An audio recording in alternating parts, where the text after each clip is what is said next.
My journey has been a long one. The road that I have been forced to travel has been filled with the most intense twists and turns. I have been married for 15 years, and in that time, so much water has passed under the bridge that my marriage was now basically at an end. Just some weeks after my 15th year wedding anniversary, my husband finally found the courage to tell me that he had been hiding a secret family from me. One that included 4 good children, which he had fathered while being married to me. I, on the other hand, was on my 5th round of IVF. I had started my IVF journey 6 years ago. The first time failed. The second one took, but the doctors found out that only an empty sac was implanted. There was no baby in sight, so I had to go for an evacuation, which left me feeling dejected, drained, and in pain. The first 4 times, my husband had continued playing the good husband role, but now, all that had previously been hidden had come to light. Still, I was determined that I would have my own children and then file for a divorce. My marriage was already at an end. Still, I was hell-bent on achieving my dreams of being a mother. To this end, I visited a place where I think is arguably the best IVF center in Lagos State. On getting there, I had to wait for long hours. It was during this period of waiting that I met Lara, an older lady in her 50s. She was also there for IVF.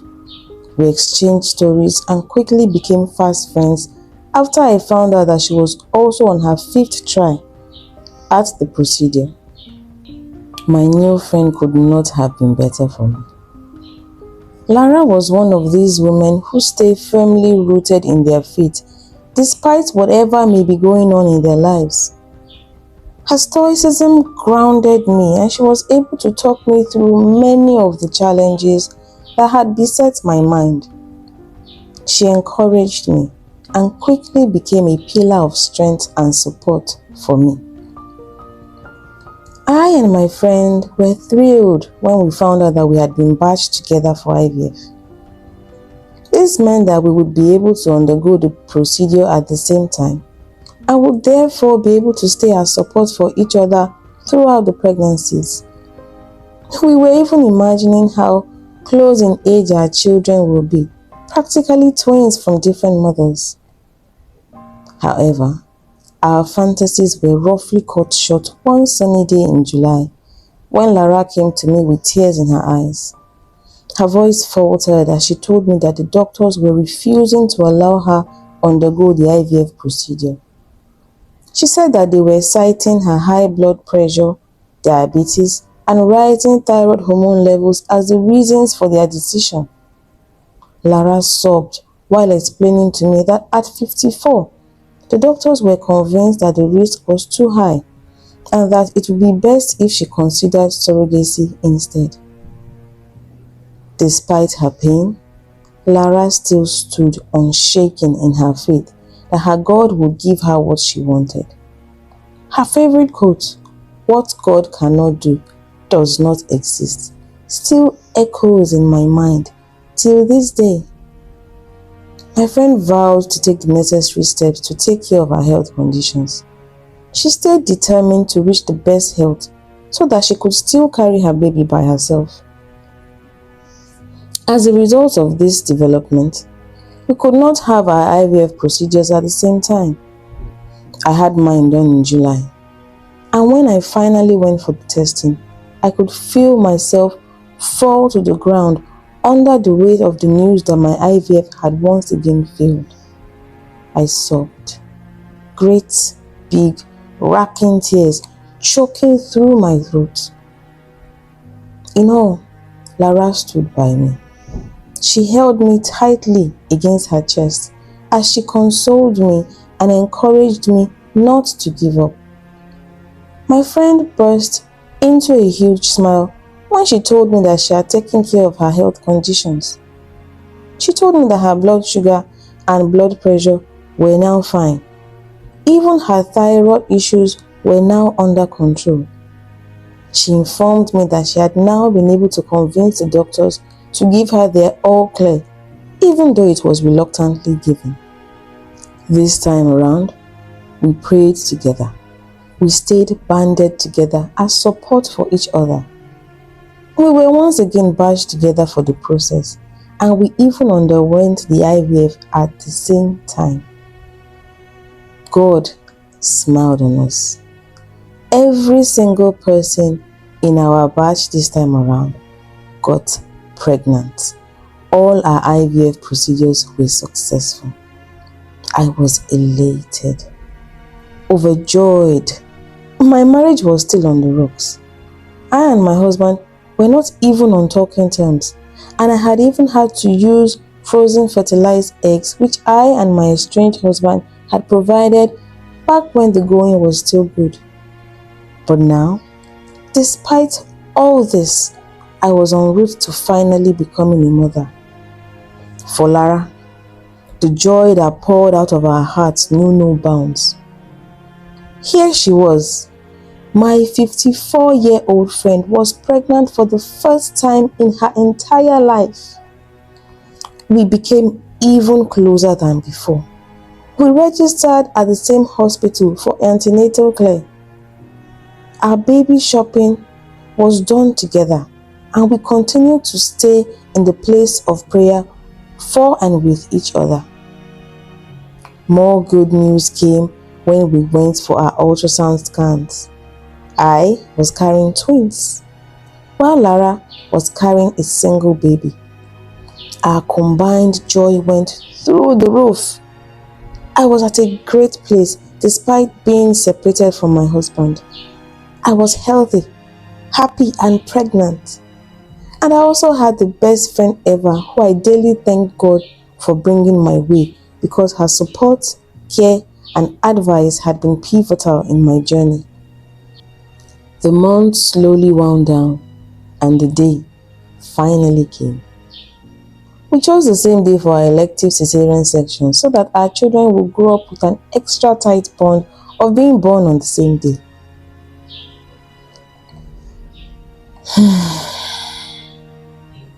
A day I could never, ever forget. I was successfully delivered of my twins.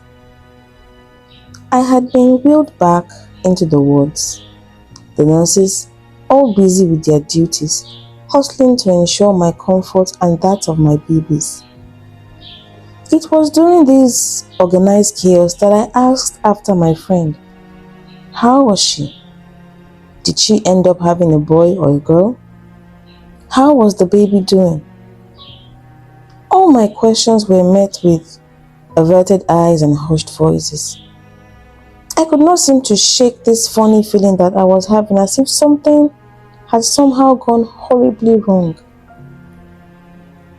Something in me broke when they told me, because that day I lost more than a friend. I lost a sister, a confidant, a cheerleader, a counselor, a builder, and so much more. My blood pressure immediately registered a hike. My hands became clammy and cold, and sweat dripped off my skin in huge, fat, wet drops. It was almost as if my body was crying for my loss, as if the tears were too much to be shed by my eyes alone. I later heard that Lara had gone smiling into the theater room. Unfortunately, her body had given way during the surgery. She was gone, leaving behind a beautiful little girl that I know her mother would have loved to death if she were still alive. I saw her husband standing along the corridor some days after. It was all I could do not to weep with him as I consoled him. I watched, as his once bubbly personality disappeared, leaving a silent man with deep pain in his eyes. That day, I and my children were discharged from the hospital. My mind seemed to run in loose circles. Here I was, unmarried, but going home with my 2 bundles of joy. Why then did Lara have to die? She was a good woman, a successfully married woman, a pious woman.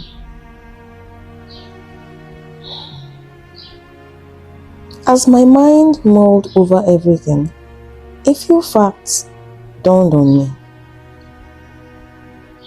Sometimes disappointments may be God's way of protecting us from harm. Lara had gone through IVF 4 times prior to this one.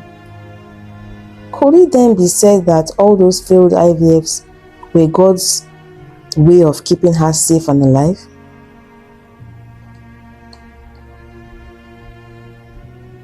Also, medical professionals know way more than we laymen.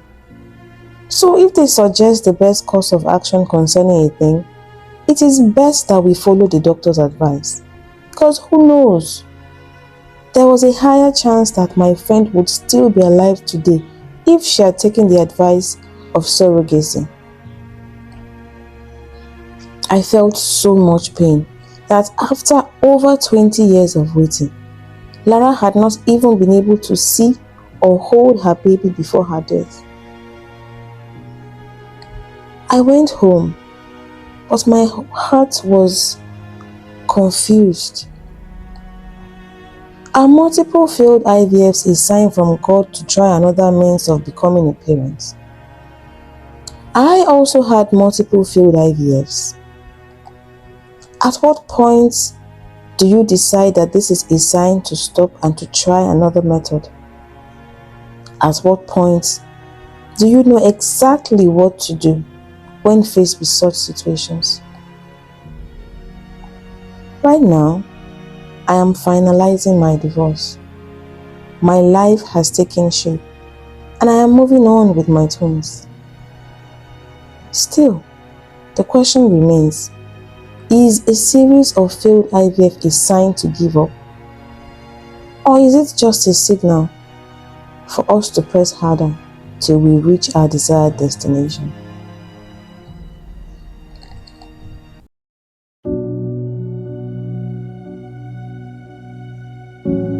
Hello, everyone. I hope you have enjoyed this episode.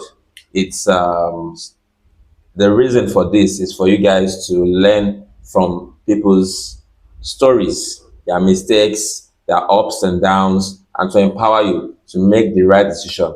Don't forget, you are not alone in this journey. Infertility is a journey, but it has a destination. Don't lose focus on the destination. The destination is having your babies, so do not lose focus. Most importantly, make sure your mental health is key. I believe today's episode has worked well for you. Learn from it and please share, subscribe, and next week, catch you for another episode. I remain Dr. Global. Thank you.